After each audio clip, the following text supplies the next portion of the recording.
But Will Clark did the next best thing, which was after one particular insult, just picked up his golf ball and just threw a fastball right off my shoulder. And he still got it. Oh yeah. Oh yeah. It looked like he was doing a 3-6-3 double play. Yeah. You know, picked it at first, down to short, and then back to the bag. Just to let you know, so you got to roast guys that really are fierce competitors, and they don't want to be roasted. It's a tough gig. No. But Murph does it well. He really does. Murph does a good job. Oh, he did a great job. We were following you and talking about it, me and our GM Mike, and just saying he's having a lot of fun. But man, that is some work to cover what you did. It's tough. You know, we've talked about this on our show a lot. Jerry Rice apparently last couple of years was not digging the humor.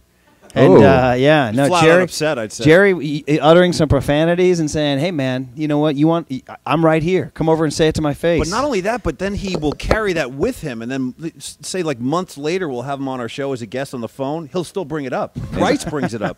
He still carries a grudge. So hey, it's the fire that burns within. I Jerry guess Rice, that's what drives them all. You know? Right. Will was a good time. He was having a good laugh at everybody, but he kind of took it off on your expense. He's like, "That's my game. Yeah, you don't step on my game." By the way, his hand-eye coordination to this day, he could go pinch hit tomorrow. Yeah. You know what I mean? They're reporting at Scottsdale. I'd like to see him in uni next week. Yeah, I think he could do it. You know, like throw him on the roster. You know, Well, he give you good at bat, take a lot of pitches, foul a bunch off, maybe even whack a single. I could see it happen. American League DH. One of the worst days ever in San Francisco was his departure for the Texas Rangers in 1994. That was a tough deal. That was rough. And it's truthfully, I grew up in the South, so I grew up a Braves fan. Okay. But Will was my favorite. Wow. And he, without a doubt, just followed him from college. He was just the natural. Mississippi State. Yeah, Mississippi. He was a Bulldog. Yeah. So following him up, I kind of became a de facto Giants fan, which was really difficult cheering for the Braves. Of course, this is back when they stunk. Yeah, like, well, no, not 1993, which was the year of years when the Braves. Terry Pendleton, Otis Nixon. 104 wins for the Braves, 103 wins for the Giants. Giants do not make the playoffs in 1993. Oh, the wounds are getting ripped open all over again. With too many wounds, Super Bowl wounds. Don't bring up 93 wounds. Wow. There's enough wounds for You're kind of hitting on something. Are you guys still a little tender after Sunday? Way tender. I feel still totally exposed, raw.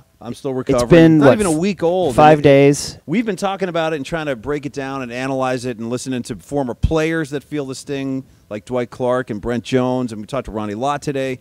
And I think I'd say we're all still like in a recovery mode. Yeah, Harbaugh tried to set the tone yesterday out at the. He said, "Listen, we have regret, but you can live with regret, but not be dispirited by regret." Sounded like a combination of Patton and Gandhi. You know what I mean? He stays in that mode, doesn't he? He does. Yeah, but I understand what he's saying. It was so funny when the game ended. I was in a bit of a. It could have been the Anchor Steams I was drinking, but I was very perspective laden on Sunday night. I was like, you know what a ride, and this kid Kaepernick, I love his future, and this team's going to be back. But then as each day has passed, it's sort of settling into me more and more and more. You say you're going to get back, but man, next year Eli Manning's there, Aaron Rodgers is there, Drew Brees is there, Russell Wilson is there. You're going to hate me for this. I'm a Russell Wilson fan. I went to NC State. Who's not a Russell Wilson fan? When you're talking about when Will left for the Rangers. Yeah. When he left for the Badgers.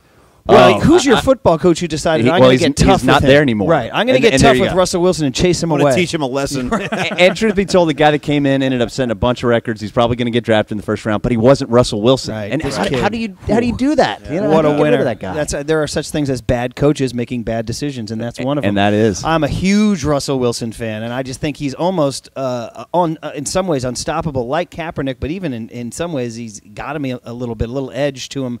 Maybe, I don't know. There's something about I really think if the Seahawks had beaten the Falcons, in my soul, I think Seattle would have beaten the 49ers at Candlestick. Wow. Back to golf.